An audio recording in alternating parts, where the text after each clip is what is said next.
अस्सलाम वालेकुम। उम्मीद है आप सब कह रहा आफियत से होंगे। तो आइए आज की आयतें शुरू करते हैं। बिस्मिल्लाहिर्रहमानिर्रहीम।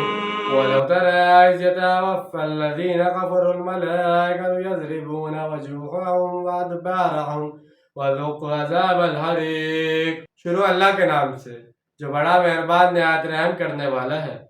और काश तुम देख सकते जब कब्ज़ करते हैं फरिश्ते इन काफिरों की जानों को ज़रबे लगाते हुए इनके चेहरों और इनकी पीठों पर, और कहते हैं कि अब चखो जलने का अजाब।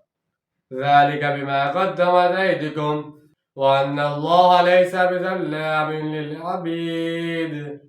ये वो कुछ है जो तुम्हारे अपने हाथों ने आगे भेजा है, और अल्लाह तो हरगिज़ अपने बंदों के हक में जालिम नहीं है। कदाबि आलि फ़िरऔन वल्लज़ीना मिन क़ब्लिहिम कफ़रू बिआयातिल्लाहि फ़अख़ज़हुमुल्लाहु बिज़ुनूबिहिम इन्नल्लाह कवीयुन शदीदुल इक़ाब। इनके साथ वही मामला हुआ जैसा कि मामला हुआ आले फ़िरौन का और इन लोगों का जो इनसे पहले थे।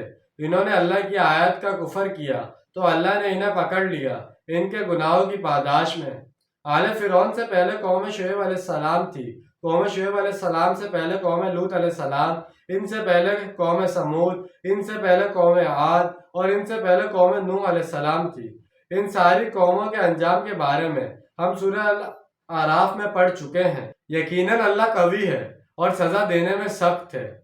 ज़ालिका बिअन्नल्लाह लम यकुन मुग़िर्रा निअमतन अनअमहा अला क़ौमिन हत्ता युग़य्यिरू मा बिअन्फुसिहिम व अन्नल्लाह समीउन अलीम।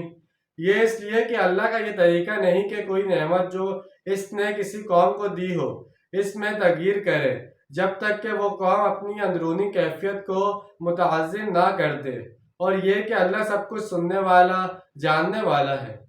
अल्लाह ने हर कौम की तरफ अपना पैगंबर मबूस किया जिसने अल्लाह की तौहीद और इसके अहकाम के मुताबिक इस कौम को दावत दी।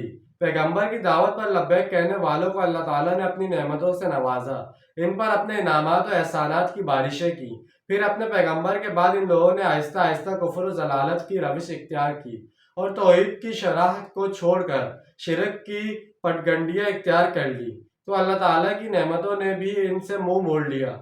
इनामात की जगह अल्लाह के अज़ाबात ने ले ली और यूं वो कौम तबाह बर्बाद कर दी गई। हज़रत नूह अलैहिस्सलाम की कश्ती पर सवार होने वाले मोमिनीन की नस्ल से एक कौम वजूद में आई। जब वो कौम गुमराह हुई तो हज़रत हूद अलैहिस्सलाम को इनकी तरफ भेजा गया। फिर जब हज़रत हूद अलैहिस्सलाम पर ईमान लाने वालों की नस्ल से एक कौम ने जन्म लिया, और फिर जब वो लोग गुमराह हुए तो इनकी तरह हज़रत सालेह अलैहिस्सलाम मबूस हुए। गोया हर कौम इसी तरह वजूद में आई, मगर अल्लाह ताला ने किसी कौम से अपनी नेमत इस वक्त तक सलब नहीं की जब तक कि खुद इन्होंने हिदायत की राह को छोड़कर गुमराही इख्तियार नहीं की।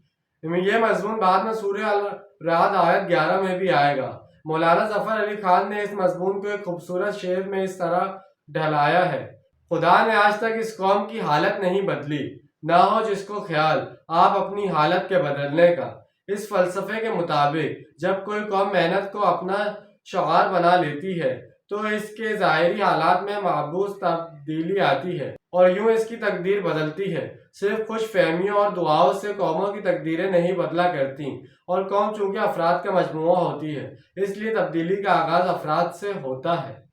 तो जैसे कि आज हमने चंद आयतों का तर्जुमा और तफसील बयान की है, उम्मीद है आपको समझ में आएगा, पसंद आया होगा। मिलते हैं अगली वीडियो पर। ढेर सारा ख्याल रखिएगा, अपने साथ दूसरों का ख्याल रखिएगा।